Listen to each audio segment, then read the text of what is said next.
What's up, everyone? Kevin Carrillo here, and welcome to another episode of the Cannabinoid Connect podcast. My guest today is Annie Epley, founder of Queens of Cannabis and managing partner for Women of Cannabis, a nonprofit organization that looks to unify women in the Texas cannabis industry. Annie Epley, how are you? Oh, I'm peachy. I couldn't be better. How are you? I'm great. Thanks so much for taking time to be on the show with us today. Absolutely, absolutely. Only place I'd rather be right now. Awesome. So I hear you're practicing some responsible social distancing in what's known as the Emerald Triangle. Yes, Um, sir. so what's it like out there? What are you doing out there? How's quarantine been? You know what? It hasn't been too difficult. It's a lot of hard work. We're preparing the farm to get ready for this season. I think that a lot of folks know that aren't necessarily in this space here in Humboldt, in the kind of what we're going through here. But a lot of the old grandfather farms are starting to kind of join the boats and the forces and start to get their medicine out. So I'm just enjoying not a lot of indoors, not a lot of UV lights, just a lot of just good old sun grown medicine. So I'm really happy about that. We're just working our bums off, just getting ready to produce this year.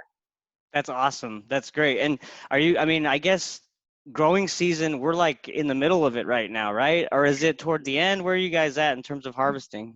Yeah, we've got a couple of things going on. We've got about 2,000 plants right now, and we've got half of those we're pushing into flowering, and the rest of them we're still letting them wait out their vegetative state. So we're doing 12 on, 12 off. So we're covering 100-foot plus houses with big black tarps, and so we're all getting our muscles really strong and getting our tans on point. I'll tell you that. And keeping those immune systems strong, right? That's what's Yes, important sir. during COVID, right? Yes, sir.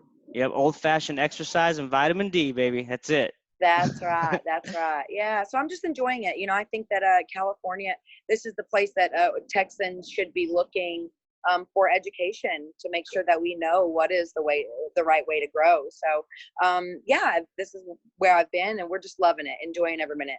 Beautiful. Well, so when we first met over the phone, you mentioned that you worked as an owner of a construction company, I believe, for almost 12 years. So what made you decide to take the jump into the hemp and the cannabis industry? Yeah, so I own a roofing and construction company for 15 years, 15 actually, years. out of Texas. So I started in a little town, The Colony, if you know it. It's where the largest Sure. Nebraska furniture mart is at. So Yep. it's evolved quite well. So I started there in The Colony, and I was married. My husband, we were together, for quite some time, and he fell sick. He fell very ill, and I had been coming to Humboldt just playing around because I love the plant. I wanted to see the process of cultivation and see where I fit in that space, if anywhere.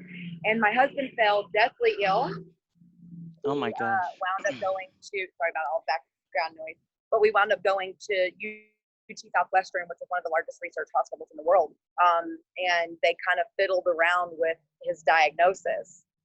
Well, I believe that RSO, it's essentially distillate. So it's marijuana cooked all the way down, to get its most medicinal value, could have healed him. I believe that it could have definitely given him a fighting chance. And so we were those people that snuck the medicine into the hospital Wow. and didn't tell the neurologist and whatnot. And it was just too late before. So he passed away at UT Southwestern at 33 years old. And while he was in the hospital, he told me, this plant can save, more than just lives. And so he was like, go for it.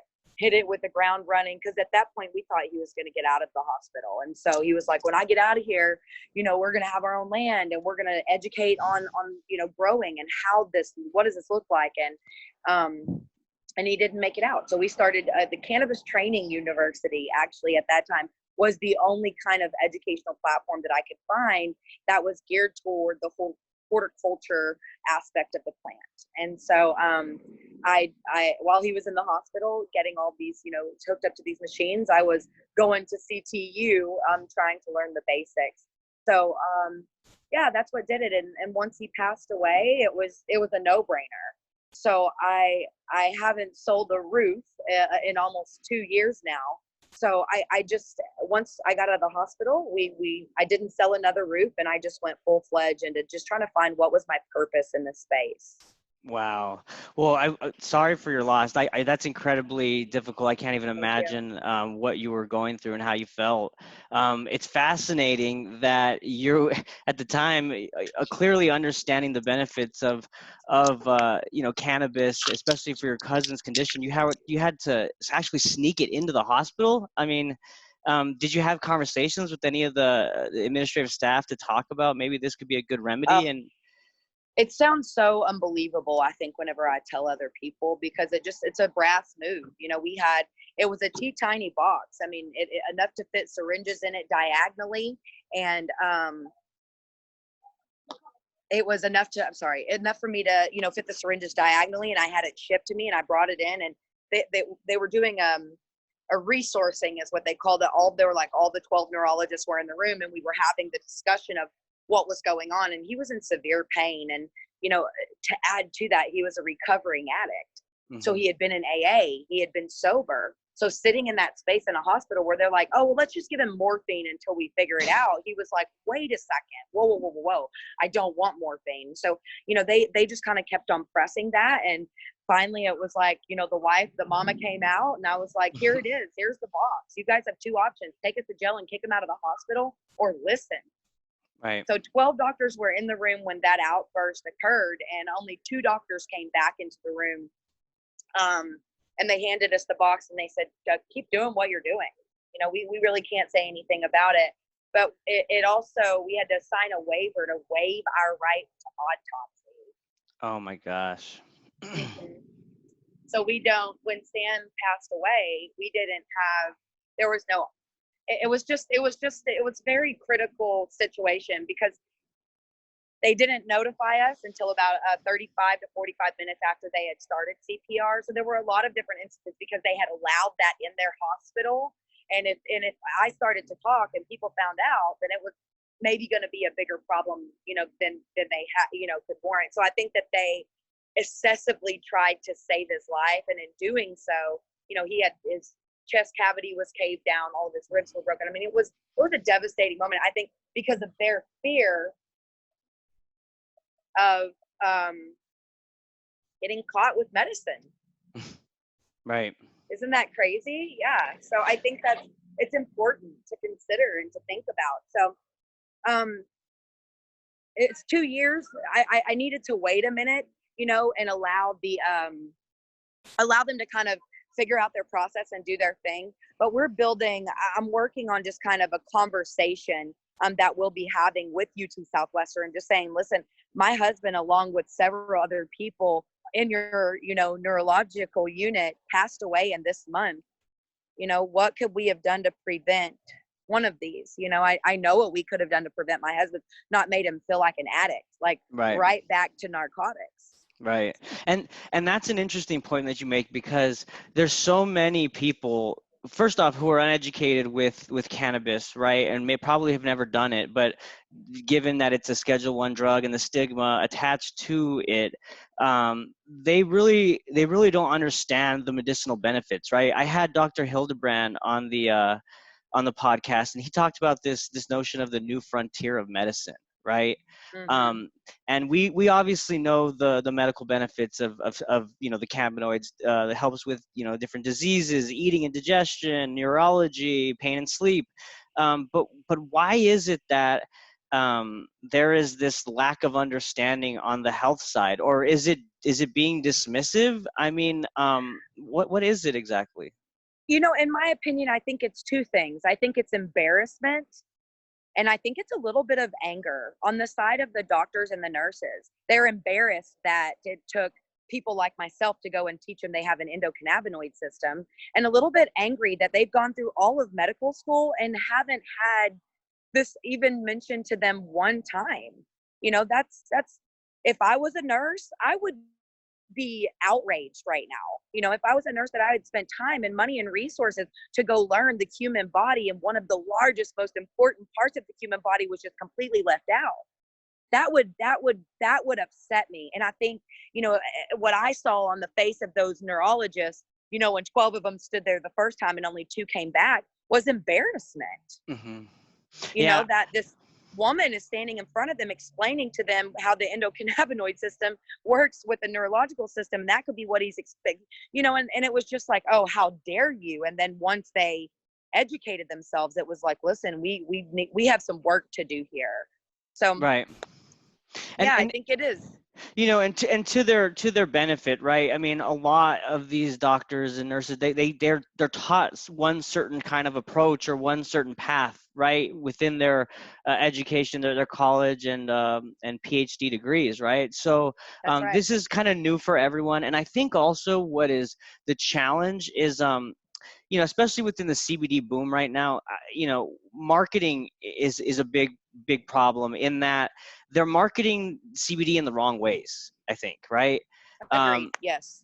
I mean, there's a lot of hype. There's a lot of, you know, let's put it in a sports drink. Let's put it in a energy drink. Let's, you know, I do CBD bath bombs, and I most recently understood that if it's not correctly made, you're really not seeing that benefit of, you know, it absorbing into your skin and whatnot. So marketing is a problem. So that's, what do you have to say about that? You know, I have to say, it's really important to get with a manufacturer that you trust. Mm-hmm. You know, I think that whenever you're making these products, you have a due diligence regardless. And what I keep hearing when I'm having this conversation with people about accountability, I think if there's an accountability there, that we are, you know, it's funny that you'd mentioned Dr. Hildebrand, because one of his partners, Scott Hayes, and I had talked about developing a business called Placebo Debo, where we actually came into these products like the bath bombs and we sat down and dissected it and said, you're not being honest, but let's show you how you can make it more bioavailable to the skin, or however you're trying to enter it into the body. You know, something I recently learned with this whole nano thing is we're in the manufacturing plant. The customer wanted nano, and so we ordered nano, but the more the formulator thought about it, she was like, this is just distillate spun twice. So it's distillate settled down and then spun again. So it's not like a whole new product that's extracted differently. That's, you know, and people are paying more because that's the perception and that's the marketing of it. So I think that we do have an obligation, because of the wild west mentality, to create this placebo debo, you know, committee, just like anything else, where you have people that are going to have to hold the industry accountable. Right. You know, I like to say that we need a Simon Cannabis, and I'm up for the job. Absolutely. I mean, it's like what I'm like perplexed about is like, I think this has never happened in any industry, right? Where you have a plant or some type of product that has its origination and has so many applications to it, but yet perception is skewed of it, right? Like there's real no clear understanding. Like I bet if you to talk to 10 people on the street and you ask them the difference between hemp and cannabis, they'd say they're the same thing, right? Oh, absolutely. You still have people saying, what was it? Uh, marijuana and cannabis. I mean, even in their marketing, on their labeling, they're saying marijuana and cannabis. You know, a big problem is what we should have done. I feel like what we should have done as an industry is looked into these Black farmers that have been medicating us for years, instead of looking to the men with money. Because what happened is then you have these marketing techniques and tactics that it's not about the medicine anymore. You know, it's not about the best application for Betty, who has eczema only during, you know, only during a certain amount of time a year. She doesn't necessarily need that, you know, cannabinoid or that mixture all year round, but Susie may. You know, I think it is about, you know, making sure that we're intentional about being transparent. Right. You know, and the moment that we let that slide, we're responsible. We're the bully. You know, that's why, in my opinion, you know, these Black market farmers, that's what I was talking to the other day about, you know, women in cannabis. The real women in cannabis are out in the soil. The real women of cannabis are hauling these plants with their babies strapped to their back, and that's what empowered me from the beginning, So I think, I think there's a big lack of accountability in the industry right now. And I think societal behaviors have kind of taken over, even though they're bad. It's almost like if we're in a situation, and you can kind of see on YouTube, and you kind of see off where this woman is being mistreated by another woman. It could be a man and a man. Who cares? A man and a woman, who cares? And she's being mistreated. And you saw everything go down, and it's wrong. In everything inside of you that it's wrong. 8 people standing there and no one does anything. Right. No, they may even just be filming it, right? And just kind of observing from the side. Yeah. But the lives that are impacted by what's going on in that situation, for the fact that nobody's doing anything about it, it changes it dramatically. Now imagine if somebody would step in and say, hey, listen, you know what I'm saying? Like, hey, what you did was wrong, my man. You know what I'm saying? But just holding each other accountable and making sure that we're true to this industry, because at the end of the day, we're leaving this to our kids. I mean, I'm almost 40. I'm not going to live another 50 years to see the real evolution of this industry. And that's where the hope is, I think, right? Because once cannabis is no longer listed as a Schedule I narcotic, it's going to have more credibility. There's going to be more people that are going to be having eyes on it, and research being done, more peer study reviews. And that's where I think the education will come in. A lot of people are just even scared to talk about it, I mean, it's... Oh, yeah. So, things have changed so much. When I started doing this out in the open, like, because, I have a 15-year-old daughter. She'll be 16 in a month. But so the Texas is not playing with CPS, So this has been about 2 years since my husband passed it. I've just been out of the closet, like, don't care. Like, come arrest me, because I'm ready kind of for that level of, we got to do something here. We've got to evolve. Well, I know one thing. You did you did the Fort Worth March for marijuana recently, didn't you? Yeah. Yes. Did you speak at that event? Like, what was your message to people? I did. Listen, it was so awesome. I was supposed to speak about talking to your teens about cannabis. So I did this parenting series, like moms talk cannabis, dads talk cannabis, teens talk cannabis, because we need to hear their voice. So what happened is the night before the march, right, there's like twice as many people that had ever been there before. We're talking like in the thousands. It was just one of the most amazing things ever. And so Jess, the organizer, had called, and she goes, this is going to be big. And I said, listen, I'm so glad you called. I had this monologue that just came to me, just about my struggle and the battle and the sacrifice my kid has made through this journey of hiding in this cannabis closet. And I delivered that monologue on the steps of that's awesome. The courthouse, while there were thousands of people smoking cannabis on Tarrant County Courthouse. And, as I'm delivering the monologue, I could see everyone. I mean, you could feel the energy.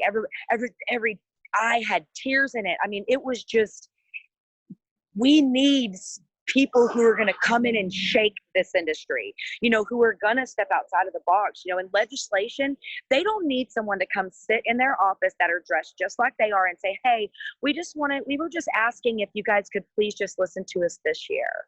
They need power. They need relation. They need to be to hit it somewhere in their life, and a lot of these legislators are just like you and me. I'm sure there's kids with autism in their family line. I'm sure they've got someone with depression or something like this. In my opinion, I think that, it needs to be the conversation. We're not looking just to heal ourselves and our kids. We want to heal the world. And so, but my experience in Texas, my friend, we brought them Huey Blenching. He wrote a book. It's extreme. It's massively thick. Okay. And it has every research that has been done from all over the world. And it's called the Cannabis Health Index. I would encourage you to check that out. But it's every research about cannabis from across the nation, Iran, everywhere, documented, who funded it, what the outcome was. Everything is in this book that he compiled. and they still told us there wasn't enough information. So I just think that it's a scary thing. It's a scary thing. These guys have been lied to just the same you and I have our whole life. Right. You know, my kid thought I was a drug addict for half of her life. Yep. And now she spends her time telling people of what that medicine has done for us, you know? Well, that's why we need more people like you and, podcasts like this to really just kind of let people sit down, have a conversation, and better understand what this is, right? Absolutely. We talked about it on before. There's 15 cannabinoids that have been identified of 140. That is pretty incredible, and that shows a lot of hope in the future as terms of the medical benefits and other properties that these cannabinoids can provide. You're absolutely right. I think one of the biggest things, and like we were talking about earlier with the whole CBD thing, it's a fad. It's going to die out just like everything else. And then when the next person starts making a big deal about CBG, CBN, all these cannabinoids, there's more in, you know what I'm saying? Like, it's going to be the same thing. So like, I've been telling folks that are trying to develop products because, Heather Lawrence out of Las Vegas, Nevada, has got a manufacturing plant that focuses on, the things like you and I were talking about, making sure that these products do have the bioavailability that they're talking about. So you mentioned Women in Cannabis. So let's talk about that. Let's talk about the opportunities that are presented to women in this ground floor industry right now. Oh, man. Are you ready to talk about that? I'm ready. I think it's tough because I'm a woman. I think I have an advantage because I've spent 15 years owning a roofing and construction company. So I've played in this space of brassness and truth for a very long time. When you're in the nail shop, it's gossip and not a lot of truth in there. You know what I'm saying? So I think that the cannabis space, when it comes to women, we're stuck in the nail shop. And if we don't get out of that space and claim our seat at the table instead of asking for it and try to, beat the girl up beside us for her seat, I don't think that we're going to have a healthy future in this space. I think that we're going to have to continue to fight our way up. Now, there's a lady, her name is Jennifer Wetzel. She's actually doing a project right now that's called Women in Cannabis, if you wanted to look that up. So she was at our conference in Vegas in December. MG Biz, is that right? Well, we were the kickoff event for MJ Biz. So okay.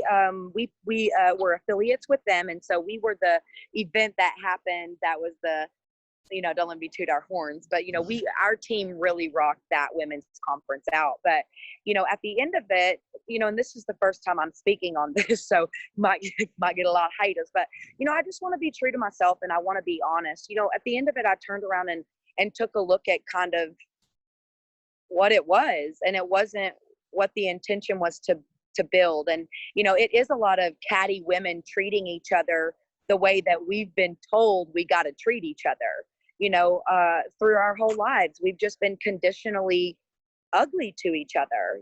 Women will sigh. It's just the way it's been. Girls will look at another girl and say, oh, she can't come hang out in our group because those pants are cheap. Mm-hmm. Or, oh, she can't come kick it with us because she's missing her teeth.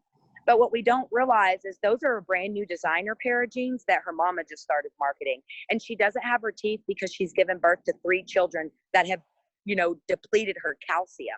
Right. We don't even take a minute to go ask and listen to her story and see her. We're so judgmental towards each other, and I want to be the woman because, being a leader in the Women of Cannabis, I've got to hold myself accountable. And I think whenever I saw that, I needed to kind of take a step back and remember when I had that dream, of myself, with this bun and this black pencil suit. And I'm telling you, this actually really happened, just leading these women with this plant.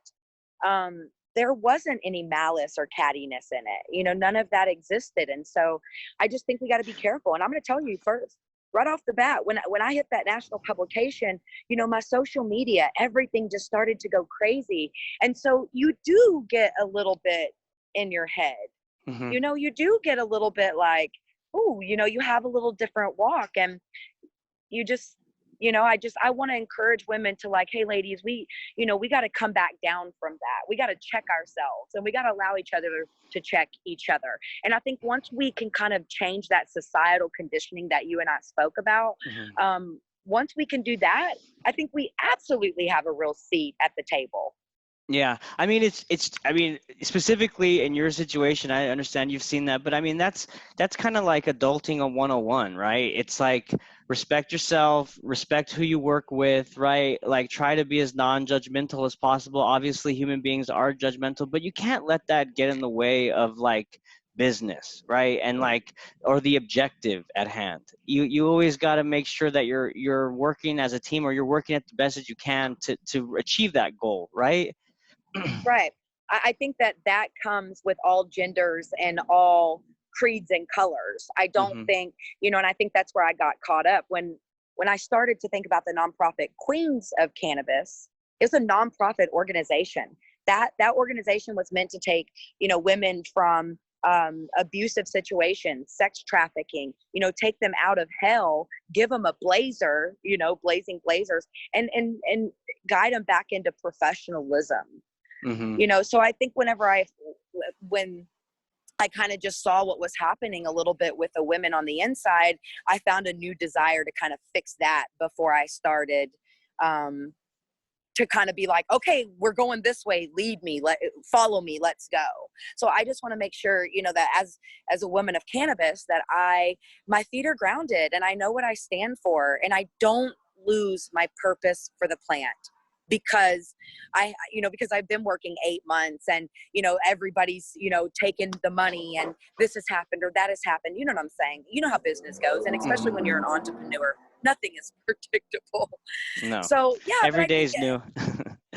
Yes. So that's my big thing right now in the Women of Cannabis is just making sure, I think that the next step is like a big slumber party. I think we all just need, to just everybody hug, the industry needs to hug, and let's move forward because we have a lot of really important work to do here. A lot of important work. And I love that you're trying to just start out with the fundamentals and the basics of just like being a decent person, treat each other with respect. And then, you kind of want to start with that and lead as that example. And then, the other successes will come, right? As you said, there's a lot of opportunity and a lot of work to be done in this industry. And we're at the ground floor. So I think and your team is everything, my friend. Your team is everything. If you're surrounded around with people and you've got, 2 months that you're like, holy moly, my marketing contract, they didn't pay me this month, that you have your team that's like, girl, we got you, we know how hard it is, and you just have that culture, Right. And I think that a lot of people can agree with me in saying that when you pull these people out of the mountains in this black market mentality, it is cutthroat business. It's business. I mean, that's right. It's real business. This is what it is. And that's that. What I've seen in my trip to Humboldt these 3 weeks is I've seen a lot of disrespect towards the growers from the buyers. So, and from an aspect, like the growing hasn't changed. The quality of bud is not changing. Right. Pound, and I understand inflation and I understand, supply and demand. I get all that. But like what we had, $2,000 a pound for last year, it's a gouge, like they refuse to even pay $1,200.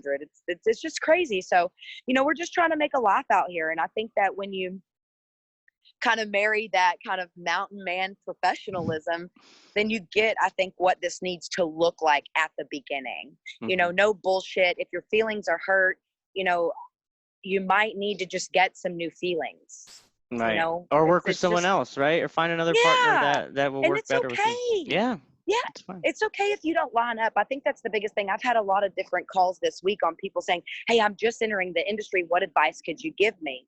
Go slow. Don't be in a hurry.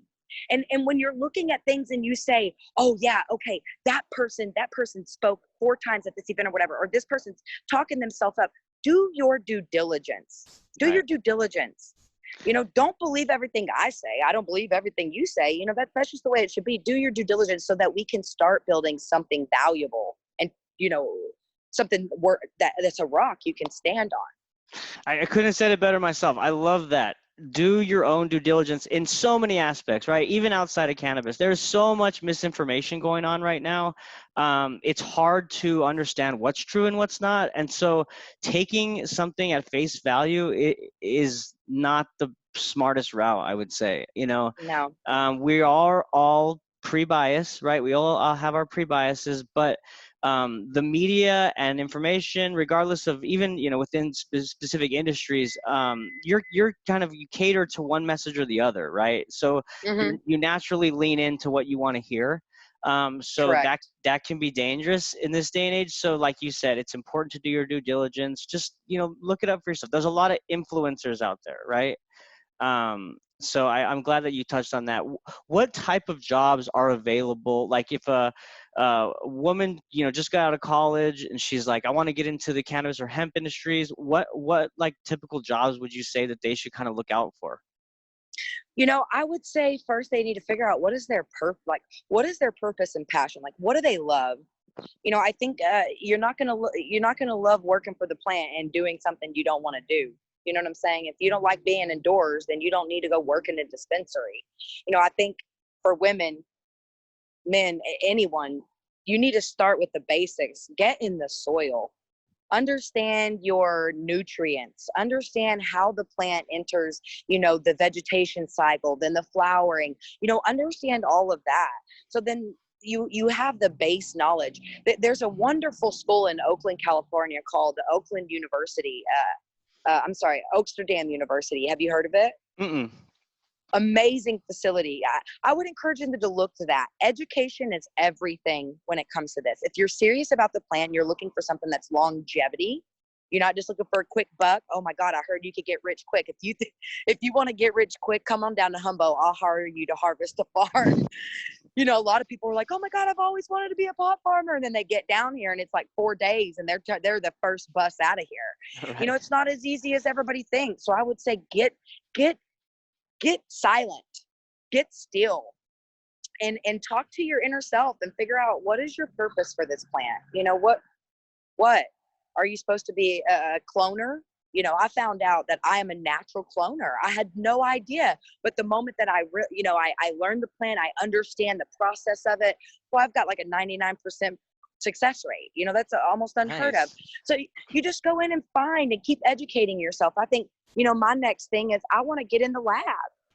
That's one spot that I haven't been in. So I've done the manufacturing and I've done the cultivation and I've done the education, and I want to get in the labs underneath the microscope, So I think, start with what you're passionate about and just see if, that passion continues to grow. And I would say if it doesn't, you can make money doing anything, go find what you love doing and do that instead. Absolutely. What is there one particular female leader that you look up to? I mean, she doesn't necessarily have to be in the hemp or cannabis industries, but who do you look up to? Oh wow, there's so many. I think one of the biggest ones would be Stormy Simon. She started in Overstock. She really took them to the whole new level. Just a powerful woman, always raising her hand, always standing up. She's that floor woman. She spoke on our stage in December, and then was announced High Time CEO in, I think, January is when they announced her position for CEO for High Times. So yeah, she's a dear friend of mine, and I just I absolutely adore her. And I think the biggest thing about Stormy is that she's real. She's just real. She says it like it is. She doesn't play with the messy stuff. If she doesn't belong in it, but she likes the fun, messy stuff, but you know what I'm saying? But yeah, she's just a great gal, and it's easy to look up to her and say, wow, like I can keep going, just keep on moving forward. Right. Awesome. Yeah. Another one, I got to throw her out there because she would die. She would die. She's like my biggest mentor, Elise Gordon. I don't know if you've ever heard of this woman. You should definitely do an episode with her, but I would love to. She's a cannabis comedian. She's a cannabis chef. She is just an all-around amazing woman. When all the COVID-19 stuff happened, she dropped all of her cannabis works and started making soup for her local hospitals in Denver. Wow. I mean, she's just amazing. And it's not just in cannabis. I mean, just worldwide, just who she is as a woman and kind of what she stands for. You know, just don't talk shit about other women. You know, stay in your lane. And when you see someone needs a hand, you know, go give them both your hands. And that's something I can just I can live with. You know, I can relate to. And when things seem a little bit difficult, you know, I can hear Elise being like, girl, you got this, you know, like, just keep going, you know, because a lot of the things that I do, I don't know if you've seen some of the videos, are very controversial. You know, there's a lot of people that are like, how could you even start to have this conversation? But if I don't, my spirit's telling me to do that. Conversation is good, people. Conversation Yes. is good. Conversation is a necessity in order for evolution. We've got to evolve. And if we're not talking to each other, what are we? Well, I guess I'll Google it. You know? Right. But Yeah, even those search rankings could be skewed, you know, so you don't, oh, they you gotta, absolutely are. yeah. Yeah, they absolutely are. No doubt. Yeah. Yeah. Well, I love stand-up comedy, so if Elise would be interested in coming on, we'd love to have her. That'd be awesome. Yes, I will definitely get her. And look up Shelly Smith too. She's a cannabis comedian. She puts out calendars, like comedic calendars. It's the greatest. Yeah, I'll hook you up. I'll hook you up. Cool. Well, Annie, we're almost out of time. Is there anything else that you wanted to leave our audience with? You know, I think I would say, geez, and even pulling cannabis out of it. I love that you have, you know, cannabinoid connections, because we all have endocannabinoid systems, and these cannabinoids are married in our body for a purpose. So once you have that knowledge, grow from there, continue on, you know, and move forward. Talk to your kids about this plant because they are our future. I think that's the biggest thing to leave you guys with. Women, please start, you know, treat women with respect, and let's start to change that, you know, just conditional societal behavior. It's not our fault, you know. I'm not blaming anybody, but I'm definitely taking responsibility. Love it. Annie, thank you so much for your time. Appreciate all the insights, and keep fighting the good fight. We appreciate what you're doing for the industry. Absolutely. Thank you so much. It's greatly appreciated. We'll talk to you guys real soon. All right. Bye, guys.